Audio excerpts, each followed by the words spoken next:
Toomas Türk on juba istunud siia meie vestlusringi laua taha.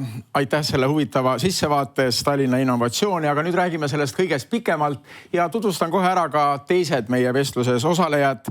Meil on hea meel tervitada Ursel Valvet. Te olete Ülemiste City innovatsioonijuht ja Mainori juhatuse liige.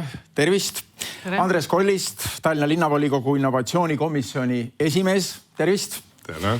Marten Kaevats, Riigikantselei strateegiabüroo ja ka innovatsiooninõunik. Tervist! Tere! Ja siis on meil Ralf-Marten Soe, TalTechi Targa linna tippkeskuse juht. Tervist! Tervist! Me oleme nüüd innovatsioonist siin päris palju rääkinud, aga ma lasen teil nüüd kõigil defineerida selle sõna innovatsioon. See on üks selline sõna, mida me kõik nagu teame, aga samas, kuidas teie oma peas selle lahti mõtestate ja üks konkreetne näide ka selle mõtte juurde Tallinnast. Milline on viimase aja selline olulisem innovatsioon, mis siin on toimunud? Ursel, alustame ehk teist sealt paneeli keskel. No, eelkõige minu jaoks on innovatsioon see, kui me midagi muudame inimestele selle kaudu kuidagi lihtsamaks, aega säästvamaks või mugavamaks. Et ühe näite, mida ma saan Tallinnast ja Ülemiste Cityst tuua, on see, et meie talendid veetsid iga hommik kuni 10 minutit esimest parkimiskohta otsides. Kuna meil on suured avaparklad, siis me tegelikult panime oma turvakaamerate voole peale tehisintellekti lahenduse, mis tuvastas siis vabad parkimiskohad ja suunas siis need inimesed esimesele vabale parkimiskohale. Et see on selline asi, mis tegelikult mis võiks olla siuke nähtamatu teenus, mida inimene tegelikult ei tea, et seal taga on võib-olla midagi uut ja tehnoloogilist ja innovatiivset, aga see muudab inimese elu oluliselt lihtsamaks ja stressi vähemaks. Andres, sinu vaade innovatsioonile ja üks näide. Innovatsioonikomisjon on ju mõnevõrra uus nähtus Tallinna linnavolikogus ja ta erineb kõigist teistest komisjonidest selles mõttes, et innovatsioonikomisjon üldjuhul ei saa sisendit linnavalitsusest. Meie katsume ise mõelda, mis võiks Tallinnale hea olla ja anda tagasisidet linnavalitsuse poole. Ja juba 5 aastat tagasi, siin oli viide ka Tallinna innovaatiliste lahenduste teekaardile, innovatsioonikomisjon tegi Tallinna innovaatiliste lahenduste teekaardi, mille mõte on see, et me ei haju, vaid me leiame 10 kandvat ideed ja katsume neid siis visalt 10, kas või 20 aastat ellu viia ja usume sellesse, et me teeme läbi selle linna paremaks. Ja siis me muidugi katsusime defineerida, et mis see innovatsioon nagu meie mõttes on. Ja see sai kuidagi nii, et teha asju uut moodi, aga ka paremini uut moodi. Võib teha uut moodi ja nässu minna oma asjadega, aga meie teeme paremini. Ja ma markeerin, kui te lubate, need on kergliiklusteed mitmes variandis. See on kogukondlik põllumajandus, mis on läinud. Tallinnas harrastatakse seda. Me pakkusime välja Tallinna veetrammi. Väga hea asi, mida on püütud teha ja mis natukene on ka käima läinud. Vaba internet kõikidele brändina, et sa tuled Tallinnasse, vaba internet on sul igal pool ja oivaliselt kättesaadav. Isesõitvad autod, mis ka tegelikult siin ja seal läheb juba kesklinn ja sadamad ühendada. Väga pikk ja suur idee, eks ole. Ja panime siis 2 kaugemat asja, mis on Rail Baltic, Ülemiste City ja kogu see kompleks ja Tallinna-Helsingi tunnel, mida meie ise ei tee, aga kus Tallinna linn nii-öelda signaalina võiks olla üks osaline ja kui seda tehakse, me tahame kambas olla. Siin on nüüd väga palju väga toredaid ideid ja tulid silme ette kohe need, kas või see veetramm, mida sa nimetasid, väga hea nimi, veetramm, mitte paadiliiklus Tallinna erinevate osade vahel, aga kui ühe innovatsiooni asja niimoodi välja tuua praegu, mis sinu arvates kõige õnnestunum on? Noh, kui ma siit sellest reast võtan, siis vaba wifi, mida me ülima visadusega oleme innovatsioonikomisjonis järjest kuulanud ja järjest palunud ja mis natukene võib-olla on ka edenenud, aga mitte nii hästi, kui me seda ette kujutasime, aga siin ja seal, ma arvan, on ikkagi võimalik oma läpakas lahti teha ja ta siis tulebki. Ja see ei ole igal pool maailmas veel inimõigus, et wifi on saadaval. Tallinn on ikkagi eesrinnas. See ei ole igal pool inimõiguse peale. Selle inimõigusega on ka probleem. Kas sa tohid üldse kasutada? Kas sa seda kurjasti ei kasuta? Mina olen muidugi selle poolt, et kes kurjasti kasutab, see langeb karistuse alla, aga ta peaks kõigile kättesaadav olema ilma pikema jututa. Ja üldiselt meil siin nii ongi. Martin, kuidas Riigikantselei poolt vaadates tundub, kas Tallinn on kõige eesrindlikum linn Eestis innovatsiooni poolest? Ikka see sama küsimus, mis on innovatsioon sinu mõttes ja üks näide Tallinnast? Innovatsioon minu mõttes, näiteks nagu see tänane konverents ka siin, eks ju, me teeme seda stuudios, inimesi ei ole siin koha peal.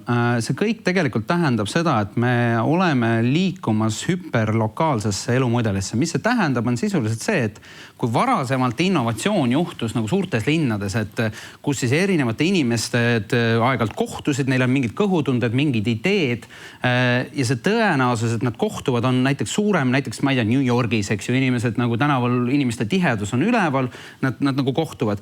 See, mida hüperlokaalne tähendab, on see, et innovatsioon toimub ühtlasi inimeste füüsiliste kõhutunnete kohtumisel, aga samas ka internetis. Ja see toimub kõik paralleelselt. Ja see on nüüd üks asi, millega me peame siin Tallinnas kõvasti ja mitte ainult Tallinnas, vaid kogu maailmas tegelikult kohanema. Et näiteks, eks ju, praegusel hetkel Eesti riik tegeleb globaalselt Maailma Tervishoiuorganisatsiooniga usaldusarhitektuuri loomisega. Ehk siis selle mõte natuke nagu sama, mis Ursel ütles, et tegelikult see ei ole ainult see, et sa teed tohutult midagi uut, vaid pigemalt sa rakendad midagi uues kontekstis. Ja Tallinna kontekstis ma arvan, kõige rohkem oleks vaja selliste nagu usaldusväärsete ruumide loomist, kus on võimalik tegelikult vabalt rääkida, kus ei ole sellist kohitsetust ja ütleme ilmtingimata ka reeglite järgimist, sellepärast et innovatsioon on algusest peale õrn ja habras asi. Seda ei ole võimalik ilmtingimata juhtida, seda on võimalik luua see kasvukeskkond, kus see sünnib. Ma arvan, et Tallinnal on see potentsiaal väga kõvasti olemas, aga sisuliselt see algab inimestest, kes seda loovad ja sellest keskkonnast ja nende enda suhtumisest. Ja ma arvan, et siin on päris palju tööd teha. Üks näide ka. Sinu elus. Minu elus. Millist innovatiivset Tallinna teenust, võimalust sa kasutad?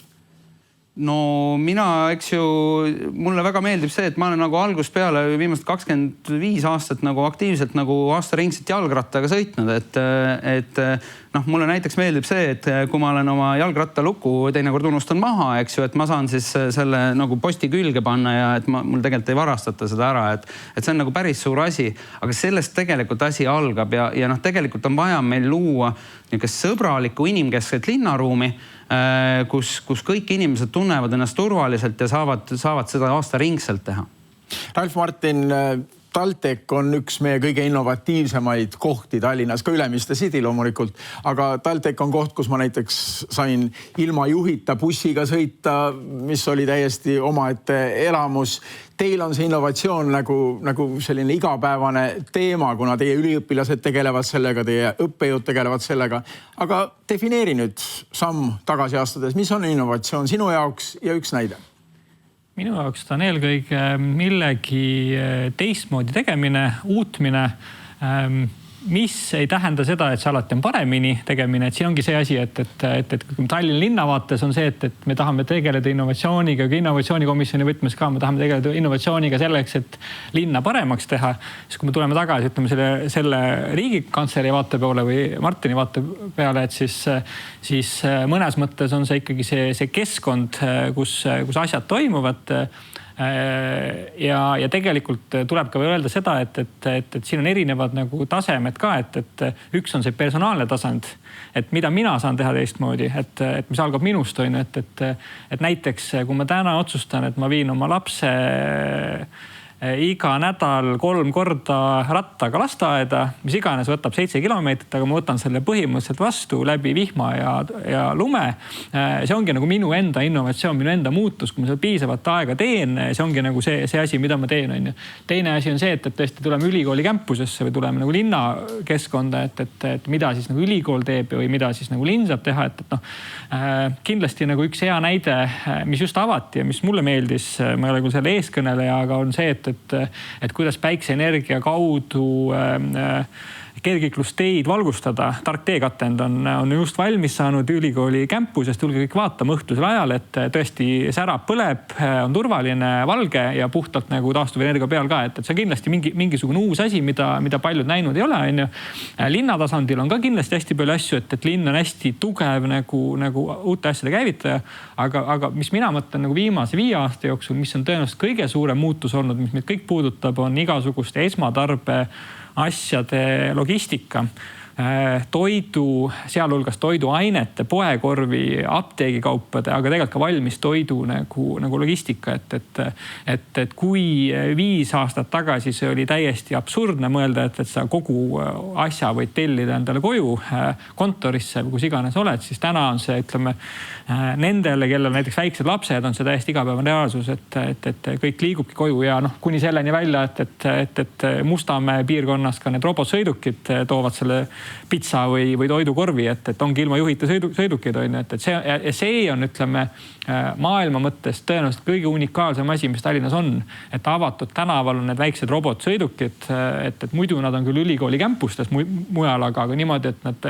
sellisel kujul ja sellisel mastaabil avatud tänavatel on, et see on küll täiesti uudne. Küsimus on nüüd see, et mis on selle lisaväärtus, kas see teeb linna paremaks või on see pigem see, et me õpime uusi tehnoloogiat kasutama, õpime neid arendama, õpime müüma ja teeme selle keskkonna rikkamaks ja tulevad meil need kõrgepalgalised töökohad, et see on see mõttekoht, on, et täna me ei saa öelda, et meil need isejuhtivad tehnoloogiad näiteks oleks nii kaugel, et nad päriselt oleksid soodsamad, usaldusväärsemad ja töökindlamad ja ka kiiremad, on, et nad ei ole seda, aga ütleme, et see tehnoloogia arendus ise on ka protsess, on.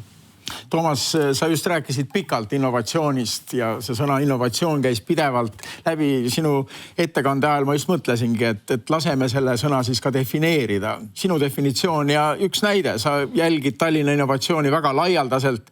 Mis on sinu arvates kõige parem asi, mis on siis Tallinnas nii-öelda tuleviku astumise puhul viimasel ajal toimunud? Ja, et kui tegelikult innovatsiooni defineerides, minu jaoks on ta midagi sellist, mis on aha-efekt. Ta on osa nagu õppimisest, millegi uue loomisest, katsetamisest, arusaamisest, et midagi saab ka teise nurga alt vaadata. Ehk siis lihtsustatult ongi selline õppeprotsessi või alates lapsest kuni vanema inimeseni sa tegelikult iga päev võid näha enda ümber midagi sellist, mis tekitab sinus aha-efekti. Konkreetsetest näidestest, loomulikult ütleme, mida ma esitluseski välja tõin, et Tallinna tervikuna see digitaalne infrastruktuur ja see, mis on näiteks linna kas või kaksikmudel nii-öelda digitaalsed, need on sellised suured tulevikku vaatavad innovatsioonid ja see on väga õige samm, mida me teeme. Aga väike näide praktiliselt sellest aastast on just see, et kui tänaval liikuda, siis tegelikult on näiteks kanalisatsioonikaevude või muude selliseste kaevude ümber on näiteks ka mõnes kohas selline markeering, et meri algab siit.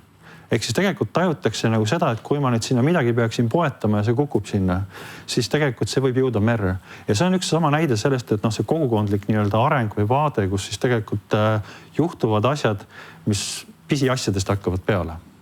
Me räägime digitaalsest infrastruktuurist palju, kõik me rääkisime siin, et arvutid juhivad meid, aga kas see tähendab, et linna hakkavadki tulevikus juhtima arvutid, kes tegelikult teavad linlaste kohta ühel hetkel kõike, mis tekitab siin sellise suure venna hirmu ja nii edasi. Selline küsimus teile kõigile, kes tahab alustada? Mina võin proovida vastata, et tegelesedes ja vastutades kogu selle riigis oleva digi- ja innovatsiooni teemadest ja suheldes hästi palju ka maailma teiste riikidega, muuhulgas siis näiteks Maailma Terviseorganisatsiooniga ja muude asjadega, siis see on üks asi, kus meil Eestis siin on suures pildis hästi, sealhulgas Tallinnas. Mis see on siis? See on nüüd siis see, et Eestis on algusest peale selline kultuuriline printsiip, et me ise oleme enda andmete omanikud ja kontrollime nende kasutust. Ehk siis, et kui maailmas on üks koht, kus see nii-öelda suure venna hirm on ka nagu faktiliselt tõestatult nagu kõige madalam, siis ma arvan, et see on Eesti ja Tallinn. Ja see on nagu tõesti oluline hea asi. Selle juures on oluline vaadata seda, et kõigi nende nii-öelda üks probleem, mis selle targa linna juures on see, et üldiselt inimesed kipuvad arvama, et tark linn on seotud mingisuguste tehnoloogiliste vidinatega. Jah, natuke on, aga peamiselt oluline on ikkagi see mõtteviis ja kultuur, kuidas me seda ehitame. Ehk siis seda sama võimaliku suure venna hirmu tuleb tegelikult igapäevaste eetiliste valikute ja praktikatega tegelikult jooksvalt tegeleda sellega. Ehk siis, et me ei tekitaks seda suurt venda. Siin on nagu päris palju küsimusi, aga laias laastus Eestis on sellega see kultuur avalikus sektoris on tegelikult väga hea. Ehk siis, et me ei tee sükest jälgimisühiskonda ja see kogu see turvalisus ja privaatsus on tegelikult tagatud. Et see on see koht, kus Eestis on tegelikult kompetents väga kõrge. Aga väga oluline on see, et me ei tohi seda teemat mitte kunagi ära unustada, sellepärast, et see on see võtmekoht ja meie nagu enda riigi konkurentsieelis globaalsel tasandil. Ursel ja Ralf Martin, te puutute kokku paljude välismaalastega, kes tulevad Tallinna. Kuidas nemad näevad seda meie arvutil põhinevat linnastruktuuri ja seda suure venna probleemi? Kas see, mis Martin ütles, et meil on see asi lahendatud, et me oleme teadlikud sellest, et me ei taha oma elusid anda kellegi suure venna juhtida? Kuidas välismaalased seda näevad? Ma arvan, et senikaua, kuni nad ei tea kogu seda meie nii-öelda kokkuleppeid riigi ja linnade tasandil, kuidas me ikkagi seda privaatsust ja inimeste andmetega käitume, siis senikaua neil võib tekkida see hirm. Aga kui me ära selgitame need enda jaoks need põhitõed või nende jaoks need põhitõed, siis nad muutuvad ka rahulikumaks, sest ega me ei saa ju salata. Sellist närvilisust tunda natuke alguses. Ei ole oma linnakus seda närvilisust täheldanud. Aga meil ei ole ka see, meil on väga palju turvakaameraid, aga see tähendab seda, et meil tegelikult on väga-väga piiratud inimestel sinna üldse ligipääs ja me ei jälgi seal nii-öelda inimeste vaatlemise või jälitamisega, vaid see on puhtalt turvakaalutlustel. Kui midagi juhtub, siis me saame võtta selle ajaloo, me saame edastada selle politseile, kes siis tegeleb selle asjaga edasi. Või siis seal peal töötavadki nii-öelda mingid tehisintellekti lahendused, kes siis tuvastavad konkreetselt seda mingit teemat ja seal ei ole kedagi nagu inimestest, kes siis jälgiks seda, et mis see inimene tegi, kus ta läks ja nii edasi. Et ma arvan, et see läbipaistvus inimeste jaoks on hästi oluline, et nad saaksid aru, milleks seda kasutatakse, mis probleemi ta lahendab ja et tegelikult see ei pruugigi olla inimene, kes seal üldse nii-öelda seda lahendust pakub, vaid seal taga on mingi masin, kes on õpetatud tegema mingit konkreetset nii-öelda tuvastustööd, et seal ei ole nagu selles suhtes ma arvan seda ohtu, et pigem ongi see läbipaistvus on kindlasti hästi oluline ja kõigile meie külalistele ja siia tulijatele seda selgitada on kindlasti vaja. Teine väikene mikrokosmos, kus palju rahvusvahelist rahvast liigub, välismaalasi liigub, on TalTech. Kuidas teil see sama küsimus on lahendatud, selgitatud tudengitele? Üks asi, mis ma arvan ja olen näinud, on see, et ega see, et arvutid nagu linnakeskkonda juhivad, et see ei juhtu nagu üleöö ja suuresti on see tänaseks juba juhtunud. Et paljud arvavad, et see tark linn on ka selline, et see tuleb ühe suure projektiga, et nüüd linnavalitsused riigid kuulutavad välja, et nüüd me tegime linna targaks, et nüüd lähme üle nagu täiesti digitaalsele lahendusele. Aga tegelikult, kui mõelda selleni, et 10 aastat tagasi me rääkisime, et meil oli smartphone ja smart city ja oli tavaline telefon ja tavaline linn ja võib-olla 10 aastat tagasi oligi väga paljud analoogsed protsessid ja olidki enamustel inimestel tavalised telefonid, siis täna nagu me ei pea ütlema enam nutitelefon, kuna enamustel inimestel on see nutitelefon, et see ongi standard ja tegelikult on sama juhtunud ka linnaga, et kas meile see meeldib või mitte, järk-järgult, samm-sammult iga päev natuke rohkem seda digitaalset komponenti on rohkem ja nüüd, kui tulla nagu välismaalaste juurde ja kuidas see nagu haakub, on see, et Eesti on tõesti siin selles osas nagu väga suur erand ja Tallinna linn ka, et väga paljud protsessid on viidud nagu digitaalse autentimise ja allkirjastamise peale, mis tähendab seda, et sa saad kas mobiil-ID, ID-kaardi, Smart-ID-ga ennast tuvastada virtuaalses keskkonnas ja saad ka siis digitaalallkirju anda. Sellist asja sellisel kujul mitte kusagil ei ole ja meil on isegi nagu e-riigi Saksamaalt tulevate professoritega suur häda, et nad ei suuda nagu üle minna sellele, et nad hakkavad kasutama ja samamoodi meil on endal ka, et Aalto ülikooli IT-teaduskonnaga on üks suur projekt. Seal üks IT-professor siiamaani ei oska nagu digitaalselt allkirjastada, et meile tundub see nii elementaarne, aga see on olnud ka nagu sihuke kogukonna õppimise asi, et lapselaps õpetab vanaema, et nüüd pane siia see PIN ja uuenda seda tarkvara ja laadi see alla ja edasi, aga ta ei ole nii intuitiivne, et see välistudeng, kes siia tuleb, et sa saab selle kohe selgeks, et tegelikult nagu siin on küll nagu see vahe on hästi suur ja teine asi on see, et kui rääkida selle suure venna fenomenist, et siis me ütleme, see on selles osas Martinil on väga suur õigus, et Eesti riigi koha pealt nagu see baas lähenemine on see, et meil on, ütleme, kardinad on eest ära võetud, et kõik näevad sisse ja teatud andmete puhul, kõige sensitiivsete andmete puhul, meditsiini andmete puhul näiteks sa ise näed, kes on sinu andmete vastu huvi tundnud. Ja kui sa selle nagu selgitad lahti, siis see hirm kaob ära. Aga teisest osas, kui sa küsid seda, et aga mis andmeid sa interneti brauseris ise annad Google'ile või oma Gmailis, et mis sa sinna paned, mis sa sinna kirjutad on või et kas sa tead, et see jõuab ka kuhugi nagu, mille osas sul absoluutselt mingisugust läbipaistvust ei ole, siis pigem on see diskussioon alati jõuab sinnamaani, et kuidas seda muud andmete liikumist, juhtimist ka nagu Eesti riigi mudelile sarnasemaks viia, et me ise saaks aru nagu, et kui ma guugeldan mingisuguse imeliku sõna või guugeldan kas või seda, et mis iganes märksõna panen hommikul sisse, et ta mul 2 nädalat ei tuleks nagu reklaamina tagasi ja kes iganes nagu seda infot saab, on ju, et kuidas ma ise saan seda juhtida, kontrollida proaktiivsemalt ja siin tegelikult ütleme, see Eesti mudel on ja Tallinna mudel ka mõnes mõttes on see, millest nagu kõikidel on väga palju õppida, aga see tuleb sellest, et inimesed ise teadvustavad, saavad aru sellest ja võib-olla ongi see diskussioon liiga palju selle peale mindud, et kõik nagu süüdistavad ja vaatavad nagu avaliku sektori poole, et avalik sektor loob suurt venda. Samal ajal nagu passiivselt lubades nagu kõikidel nendel teistel nagu toimetada. Et see on ka selline paradigma. Siit saamegi anda sõna nüüd Andres sulle, kuidas avalik sektor siis tegeleb selle suure venna probleemiga, et ühelt poolt aitame inimesi, saame nende kohta andmeid palju, aga teiselt poolt me ei taha, et oleks jälgimisühiskond. Jah. Ma olen olnud mingil eluetapil X-tee projekteerimise ja ehitamisega võrdlemisi tihedalt seotud ja ma usun nendesse asjadesse ja ma olen nõus, et nad on väga head meil ja turvalised. Aga ei maksa siiski teatud umbusku päris kõrvale jätta. No kas või see, mis Soomes juhtus, kus psühhoneuroloogia haigla andmebaasid on järsku lekkinud ja nende eest tahetakse raha saada ja suur ebameeldiv lugu on. Lihtsalt ma arvan, et Soome IT-süsteemid ei ole viletsad ja küllap neil on nende asjade peale kõigile mõeldud, aga ikka juhtub. Nii et siin nagu selline teatav õrn koht selle asja juures on ja see näide, mis sa tõid, et sa korra paned Google'isse või kuskil poes käid ja siis hakatakse sulle lillepotte pakkuma, nagu minuga juhtus. Ma ärile lillekasvataja ei ole, aga ma siis ühe lillepotte ostsin.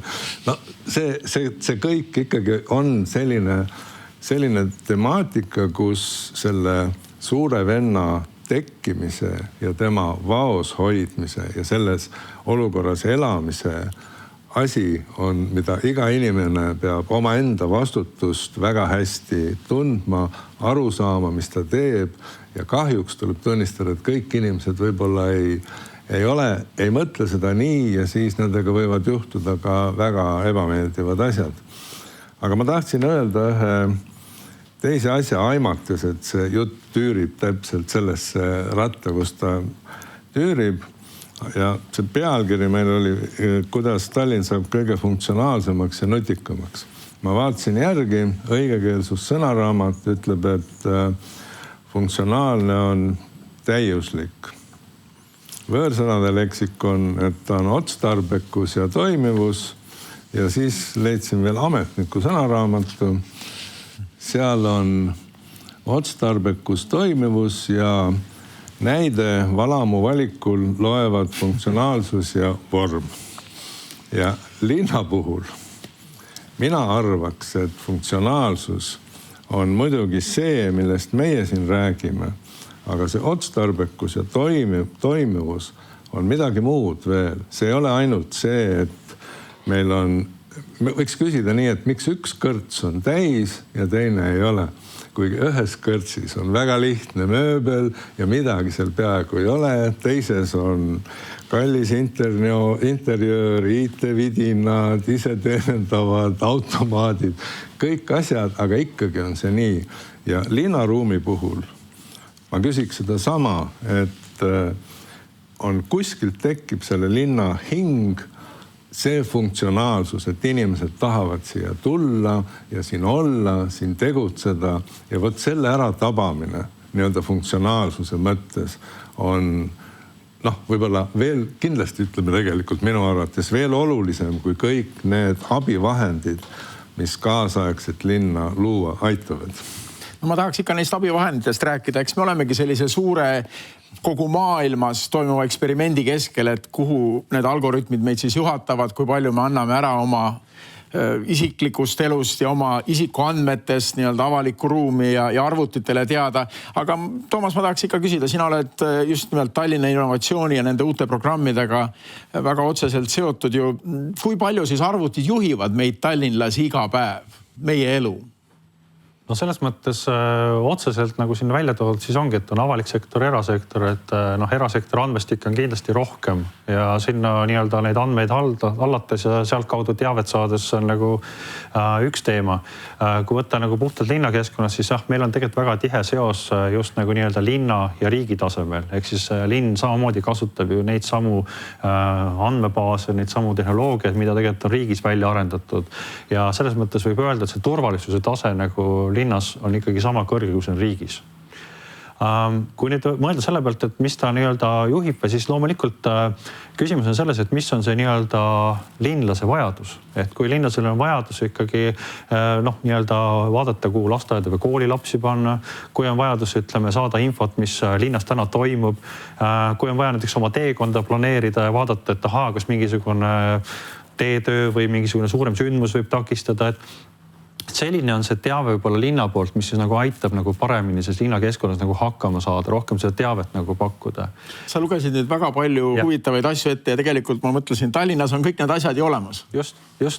Nii et see ei ole enam mingi tulevik, et kuhu me tahame minna. Meil juba palju asju ongi juba olemas ka. Just nii ja võimegi öelda, et kuna me nii-öelda see tihe seos kogu see nii-öelda riigi toimivusega, siis see turvalisuse tase, et see aitabki meil, võiks öelda, maailmas võib-olla olla digitaalselt paremini toimib linn hetkel ja sellele me võiksime väga uhked olla. Martin, aga rääkides nüüd riigi tasandist ja inimeste informeeritusest, mis meil siin on Eestis olemas. Tallinn tegi hiljuti väga huvitava küsitluse. Nimelt leiti, et rohekaart, mis meil tallinlastena taskus on, võiks olla selline koht, kuhu saab punkte koguda. Näiteks kui kasutada näiteks rattalaenutusteenust või prügi õigesse kohta panna, saame selliseid boonuspunkte.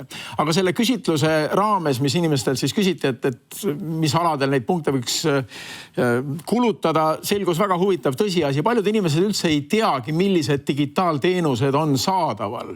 Et ühelt poolt riik ja linn uuendavad pidevalt oma teenuste paketti, aga kuidas seda kõike kommunikeerida kodanikele? Nad ei teagi, et kõik see on olemas juba ja ikka kritiseeritakse, et me oleme nii halvas seisus, kui tegelikult me ei olegi.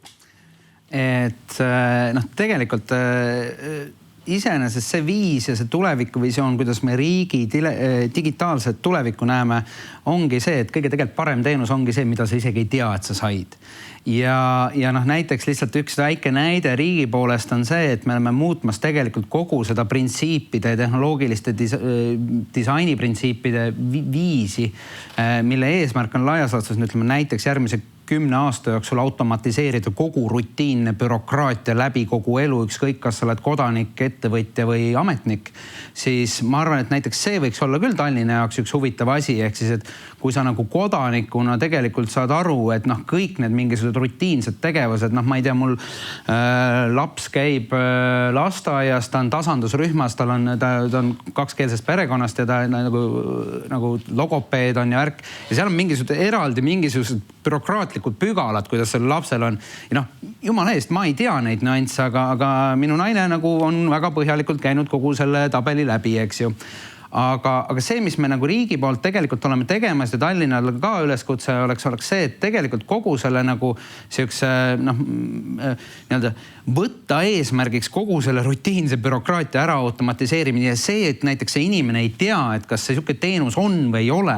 See disaini printsiip on ikkagi see, et kui sul on põhimõtteliselt õigus selle teenuse saamiseks, siis sa sellega saad.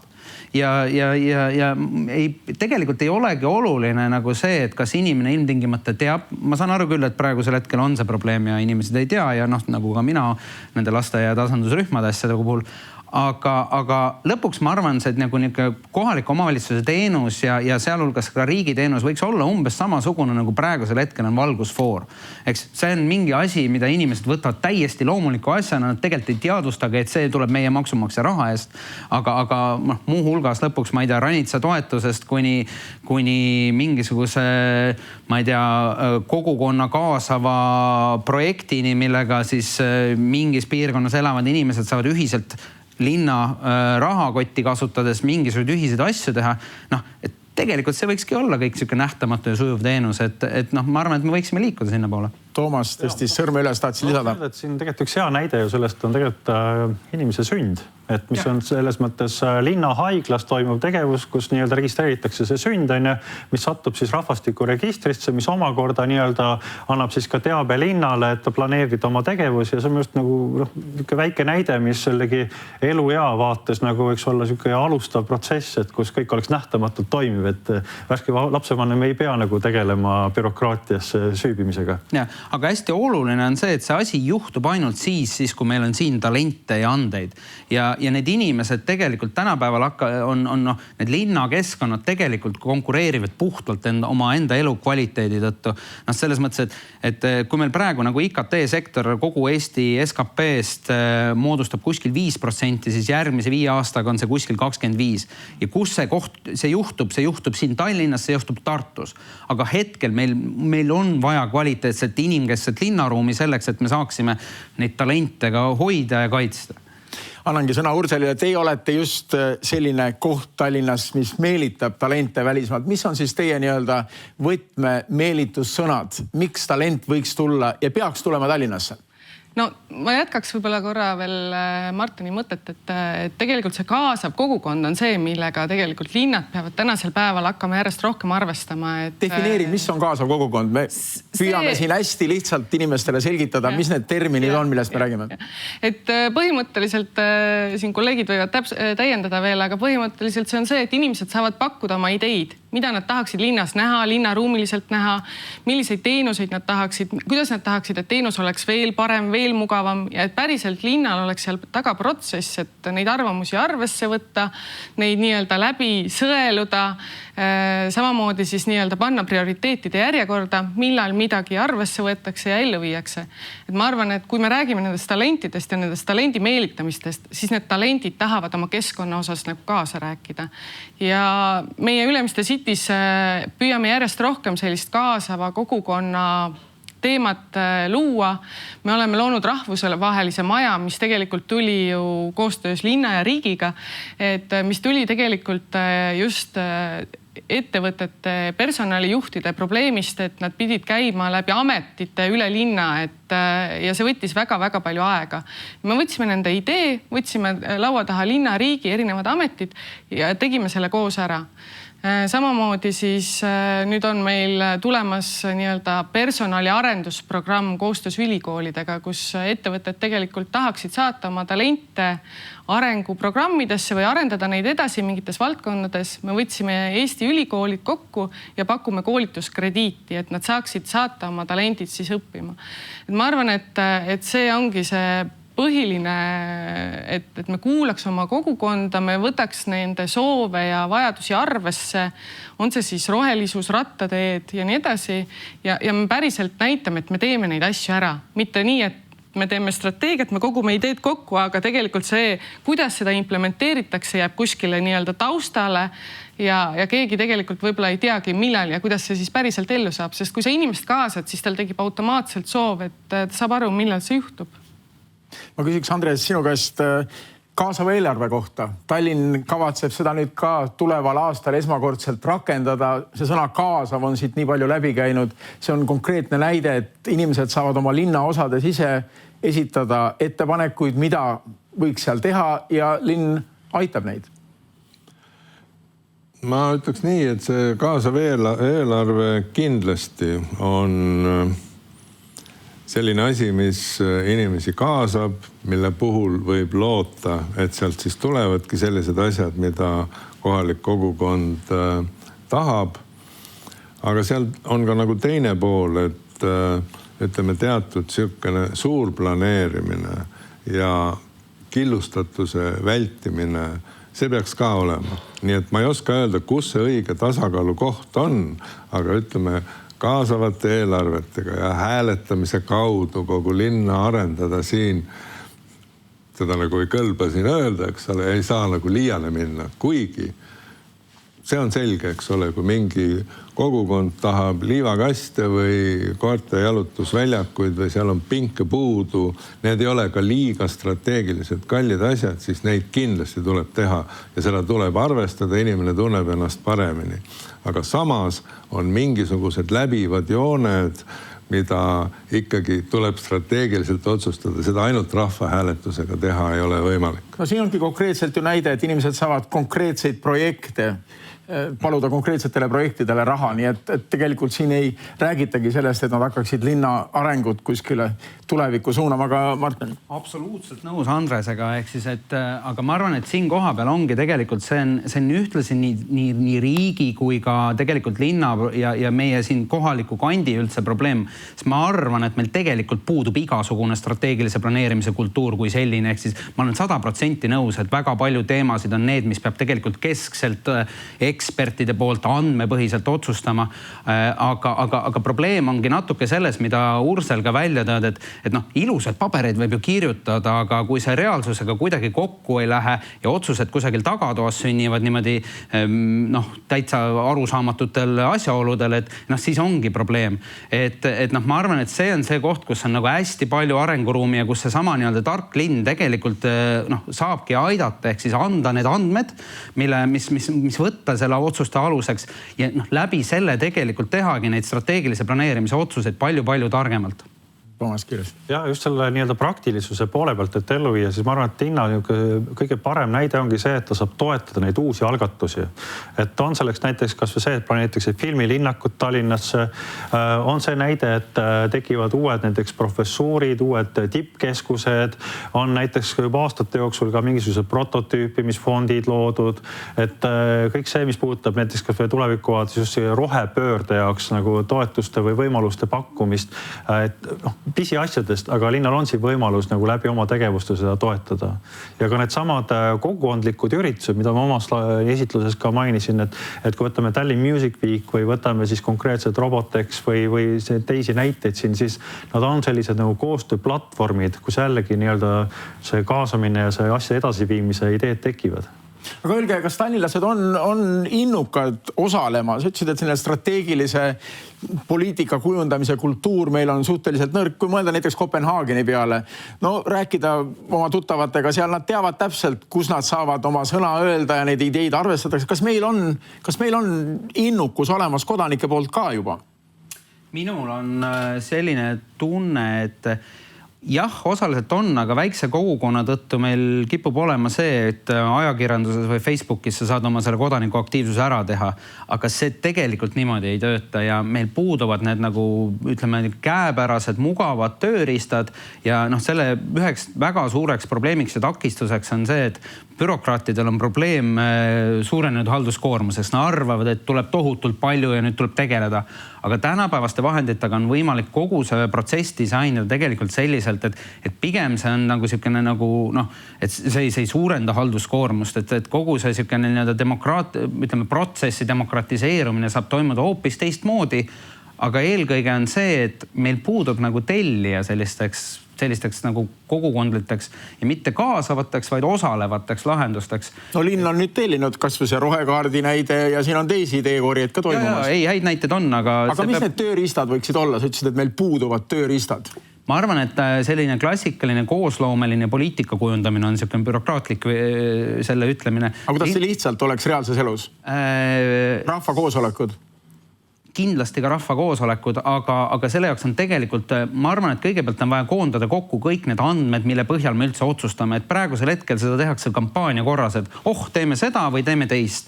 Aga tegelikult, ma arvan, asi algab sellest, et meil on üldse plaan olemas see, millist linna me tahame. Ja see on siin koha peal on küll nagu Tallinna linnale au ja kiitust, et see vast avatud Tallinna 2035 strateegia tegelikult on väga hästi kokku kirjutatud, väga arusaadav niisugune visioonitekst.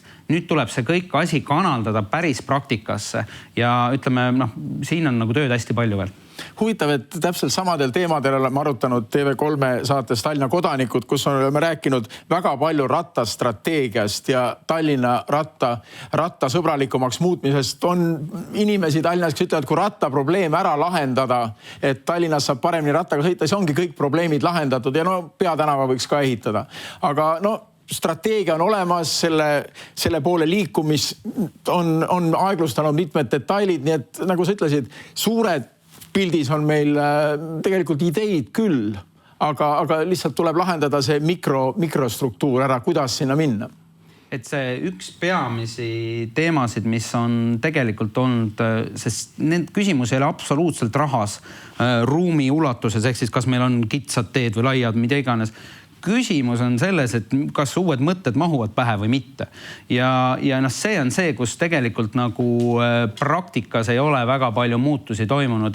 Ja selles mõttes, et kaasaegne linna planeerimine on ikkagi hoopis teistsugune kui niisugune nagu klassikaline Le Corbusier ümmarguste prillidega tõmbab sirged jooned ja pimedast tagatoos otsustab kõik otsused ära, et see kaasaegne linna planeerimine on hoopis teistsugune ja nagu Ursel ütles, et tegelikult need kõik talendid, kes siia võiksid tulla, tahavad osaleda selles. Ma võtsin siit vahepeal laua pealt raamatu, ma selle vestluse jaoks lugesin läbi raamatu, see on Jane Jacobsi raamat The Death and Life of Great American Cities, Ameerika suurepäraste linnade elu ja surm ja üks argument seda raamatut peetakse rahvusvaheliselt üheks paremaks raamatuks, mis üldse linnadest on kirjutatud. Ja üks teema siin ongi see, et linnad ei saa valmis loomulikult, aga et linna kõnniteed ja teed on see linna infrastruktuur. Nagu sa rõhutasid, sellest on siin pidevalt juttu, et kui need küsimused ära lahendatakse, siis linnade elu paraneks.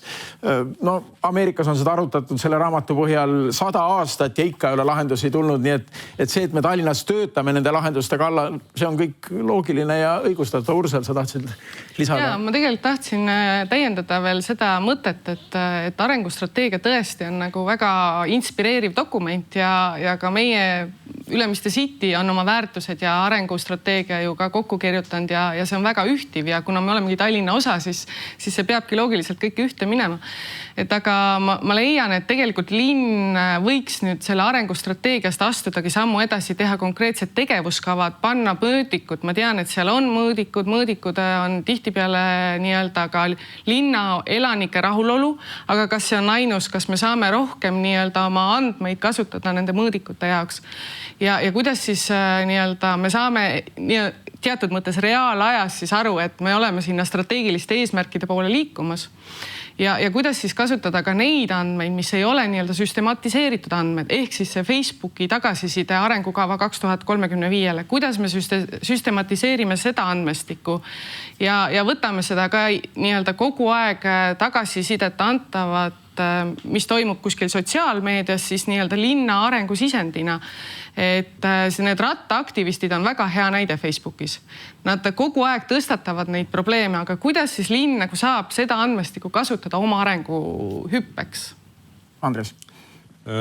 See arengustrateegia Tallinn 2035, me enne natukene paar sõna vahetasime Martiniga ka ja ma ütlesin, et lüüriline unistuste dokument, tõepoolest väga hästi kokku pandud, aga kui see jääb selliseks hästi kirjutatud ilusate piltidega paberiks või slaidiprogrammiks, siis mis siis sellest? Aga kuidas teie saate konkreetselt? Te olete volikogus pidevalt ju nuputamas seda, kuidas linnas elu paremaks muuta. Kuidas te saate seda siis reaalsuseks muuta? Ja minu mõte on see sama, millega ma hakkasin pihta. See on see, et seal arengustrateegias, kui rääkida suurest strateegiast, võiks valida välja 10 ideed. Mitte need, mis olid innovatsiooni teekaardil. Mõned võib-olla samad, aga uued. Ja meil on Tallinnas, mida kõik võiksid teada, ütleme 10 suurt ideed, mida me visalt teeme ja need on eelarvega kaetud ja need on võimalik igal aastal vaadata. Jalgrattateid 3 kilomeetrit jälle juures. Jälle aasta möödas, nüüd juba 6 kilomeetrit juures ja lähme ja lõpuks ongi. Aga ütleme, üldine, kenasti kokku pandud andekate inimeste poolt kirjutatud strateegia, millel ei ole nagu seda reaalsust ja reaalsus on paljuski ka raha taga, ta jääbki lihtsalt õhku. Selliseid asju on tehtud palju ja sõnaga, minu mure on see, et need unistused saaksid ka katte ja vähemalt osaliselt me hakkaksime nende poole kohe samm-sammult reaalselt liikuma. See on see mõte. Ralf Martin. Selles mõttes ma olen nõus, et küsimus ei ole nagu enam ideedes ja küsimus ei ole enam sellest, et mis on see eesmärk, kuidas me seda sõnastame, vaid lõpuks, kuna me oleme jõudnud sinnamaani, et meil ei ole defitsiit ideedest. Igaüks saab minna Google'isse, panna Kopenhaagen 2025 kliimaneutraalne, minna Google'isse, panna Helsingi 2030 kliimaneutraalne eesmärgid, et meil ei ole nagu seda probleemi, et me ei suudaks neid ideid võtta või siis ära pelkida, et see on lõpuks haritud inimene 3 tunniga saab ära teha, kui meil kunagi 50 aastat tagasi probleem oli 30 aastat ka, et meil lihtsalt ei olnudki seda ideed. Tuligi minna ülikooli lugema, et mis asi see on, lugema paksi raamatud läbi, et jõuda sinna maani, et täna meil see ei ole, millest meil on ja sellepärast on see küsimus selles, et mis on teostus ja mis on ajastus. Need on need küsimused, et ei ole enam nagu see, et mis on see idee, räägime algatateedest nagu, vaid on see, et kuidas me tegelikult teostame ja mis on see ajaplaan ka, et selge see, et meil on oma taristu, meil on omad probleemid, mis iganes, ega me ei saa neid jalgrattateid ümber kaevata kõiki ja üleöö nagu muuta, et see on paratamatu. Aga küsimus ongi see, et me peame nagu järjest rohkem nagu liikuma selles suunas, et meil oleks võimalikult tugevad teostusplaanid ja teisest küljest me oleksime võimalikult kiired ja siin tulebki see kaasatusasi juurde, et mitte keegi enam ei suuda nagu ei saa enam selles keskkonnas tegutseda ei ettevõtted, ei ülikoolid ega linnad, et nad ongi selles laboris või tagatoas, nagu oli enne öeldud, et ma lähen sinna, toon kõige targemad inimesed nagu oma asutused kokku, istume, oleme 3 kuud, mõtleme ja siis tuleme geniaalse plaaniga välja. See ei tööta. See lihtsalt ei tööta enam, kuna lihtsalt ja see töötas ka nagu selles ajas, kui meil seda infot ei liikunud, oligi niimoodi, et keegi mitte midagi teadnud ja tuligi nagu see sisemiselt nagu ära otsustada. Täna ikkagi töötab see, et me üritame defineerida probleemi ja võimalikult avatult hakkame seda lahendama, siis kaasame linnakodanikke, kaasame ülikoole, kaasame ettevõtteid nii palju kui võimalik, et tegelikult ka nagu see tegevusplaan ja liikuda nagu ja see on see, et teine asi, mis on muutunud keerulisemaks, on ka see, et kui me vaatame mingit pikka strateegilist vaadata 2035, meil on väga raske täna ära otsustada, mis on näiteks need 10 suurt pilooti, mida me teeme või 10 suurt sammu. Sellepärast meil on raske ära otsustada, et me ei tea, mida teised osapooled teevad.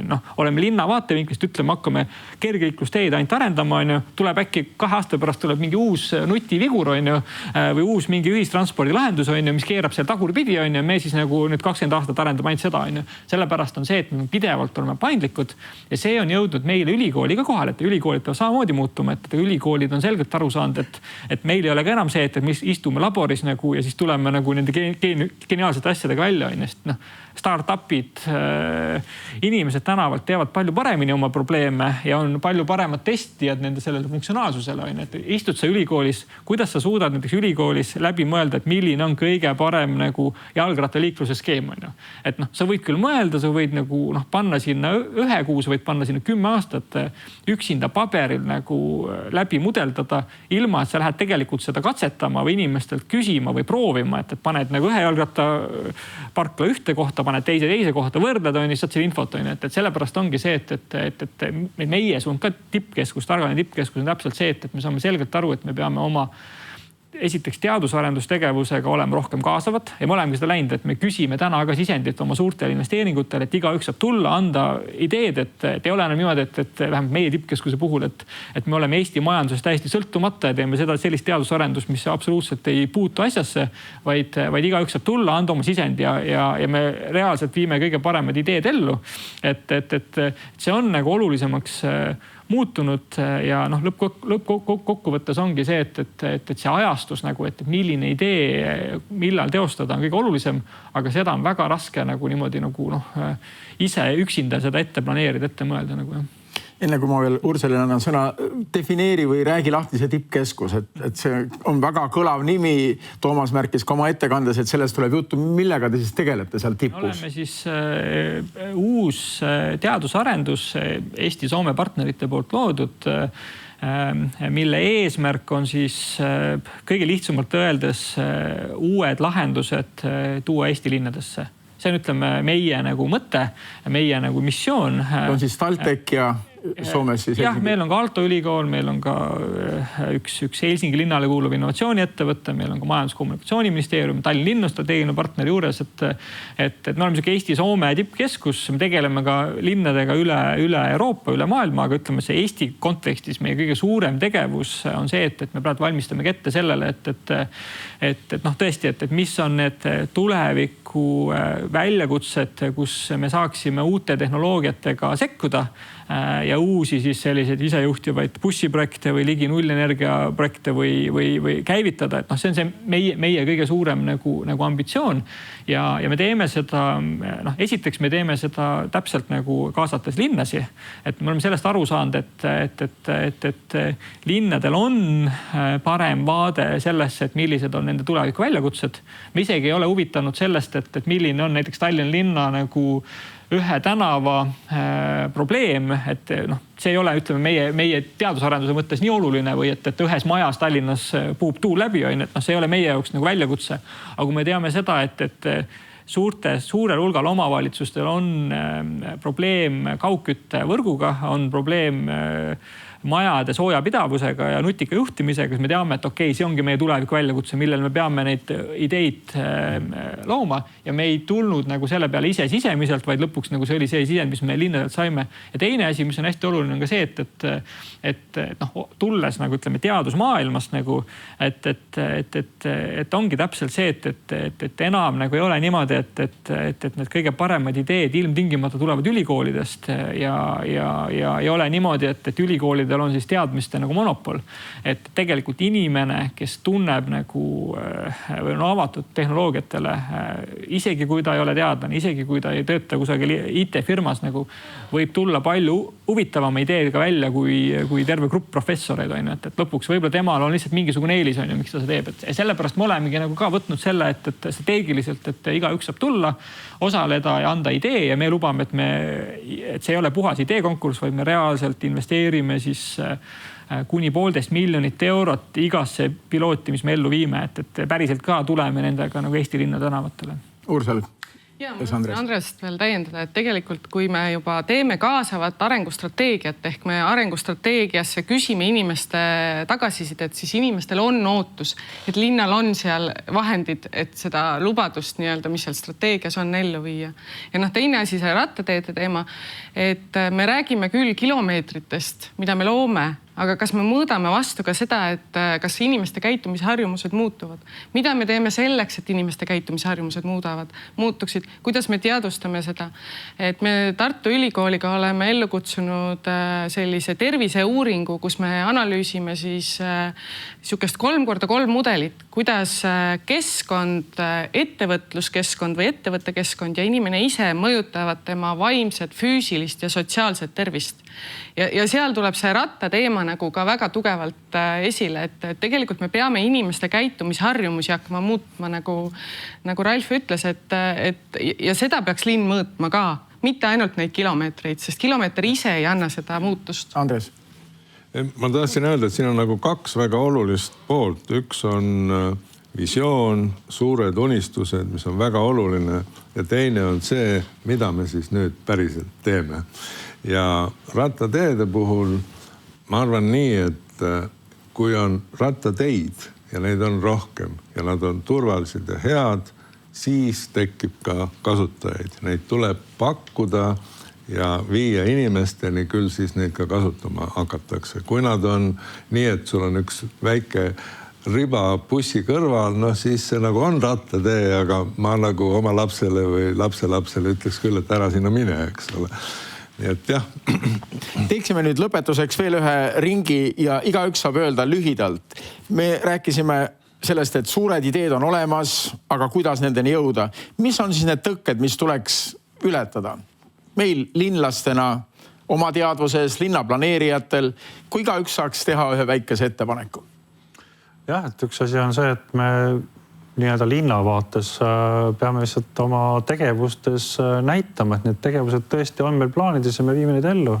Ja kõige parem sellest on nagu see, et kui meil on mingisugune aasta tegevuskava või on siis konkreetselt mingi hankimise plaan, et siis on see nagu väljapaistvalt välja toodud ja see realiseeritakse siis. Lisaks siis Toomasele, ma arvan, et üks asi, mis on hästi oluline, on tegelikult, et linna juhtimisel võiks olla mingisugused kvalifikatsioonitingimused ja ametiaja pikkused.